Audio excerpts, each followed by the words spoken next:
Assalamualaikum warahmatullahi wabarakatuh. Hai semuanya, perkenalkan nama saya Fidela Agatha Eksa Putri dengan NIM 2241420105 dengan nomor absen 11 dari kelas 4A D4 Teknologi Kimia Industri. Video kali ini dibuat untuk menyelesaikan tugas mandiri 3 mata kuliah etika profesi dengan judul mengeksplorasi sejauh mana Anda memahami watak diri Anda sendiri.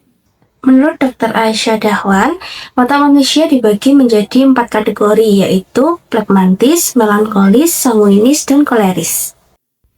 Setelah saya melakukan refleksi diri tentang kepribadian saya menyadari bahwa saya memiliki watak dominan melankolis dengan kombinasi sanguinis.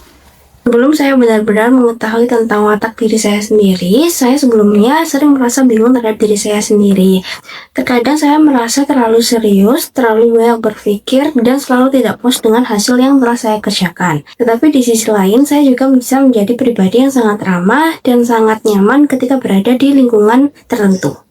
Dan dari hal-hal tersebut, saya mulai mengenali tentang pola yang ada di diri saya sendiri, dan itu semua berkaitan dengan watak saya. Untuk yang pertama, watak dominan saya adalah watak melankolis. Sebagai seseorang dengan watak dominannya melankolis, saya sendiri merasakan bahwa saya merupakan pribadi yang cenderung berpikir secara kritis dan mendalam sebelum memulai sesuatu.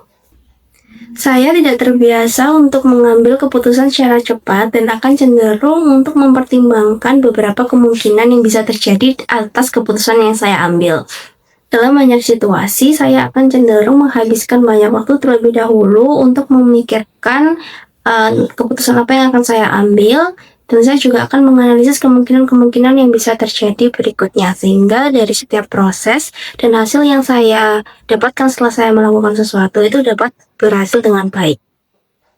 Contohnya adalah ketika saya mengerjakan tugas kelompok. Pertama, saya akan menghabiskan waktu untuk memikirkan konsep terlebih dahulu secara detail dan rinci. Kemudian yang kedua, saya akan memastikan setiap bagian-bagian yang akan saya kerjakan dan yang sudah saya kerjakan itu sesuai dengan apa yang saya harapkan pada awalnya. Dan yang ketiga, ketika hasil yang didapatkan itu sudah ada, saya akan memastikan berulang kali bahwa hasilnya itu adalah apa yang saya inginkan yang sudah terkonsep di awal. Dengan pemikiran dan konsep awal yang sudah saya buat ini, saya akan cenderung merasa nyaman karena apa yang saya kerjakan itu sudah terkonsep dari awal. Dan segala hal yang dihasilkan itu sudah terlaksana dan terencana dengan baik.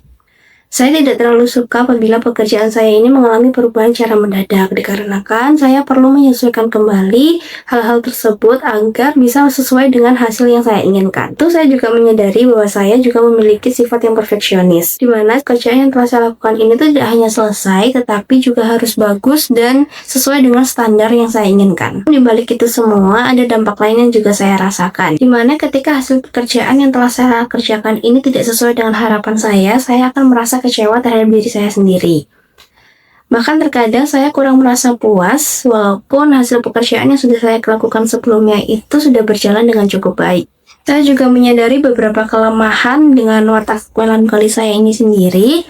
Yang pertama, saya cenderung sering untuk overthinking karena akan memikirkan segala sesuatu hal itu secara berlebihan, bahkan untuk hal-hal kecil pun. Yang kedua, karena saya terkadang juga terlalu fokus terhadap detail-detail yang akan saya kerjakan, maka saya akan cenderung menghabiskan waktu lebih lama daripada yang seharusnya. Yang ketiga, bisa jadi saya juga akan memforsir diri saya sendiri karena saya memiliki standar yang tinggi terhadap pekerjaan saya sendiri. Dari hal-hal inilah yang terkadang saya merasa lelah terhadap diri saya sendiri dan saya akan terus berpikir dan terus untuk mengevaluasi diri. Namun saya tidak hanya merasa bahwa diri saya ini memiliki watak melankolis, tetapi saya juga memiliki watak sanguinis walaupun itu tidak dominan. Sisi ini tuh biasanya muncul ketika saya berada di lingkungan yang aman dan nyaman, seperti saya berada di lingkungan teman-teman dekat saya. Nah, dalam kondisi tersebut saya bisa menjadi pribadi yang lebih santai, lebih mudah bergaul, dan akan lebih berekspresif ketika berkomunikasi. Saya juga sangat menikmati interaksi sosial dengan lingkungan yang familiar dengan saya dan orang-orang yang sudah kenal dengan saya dengan baik. Nah, dengan watak sanguinis yang saya miliki ini, saya merasa ketika dalam lingkungan baru, saya tidak merasa kaku dan saya akan mudah beradaptasi dengan orang-orang baru. Namun saya juga menyadari bahwa watak sanguinis yang ada di dalam diri saya ini memiliki kelemahan. Dalam situasi yang terlalu santai, saya akan terdistraksi dengan hal yang ada, sehingga saya akan cenderung menikmati waktu-waktu yang saya gunakan untuk berinteraksi dan terdistraksi dengan pekerjaan yang sebelumnya saya lakukan.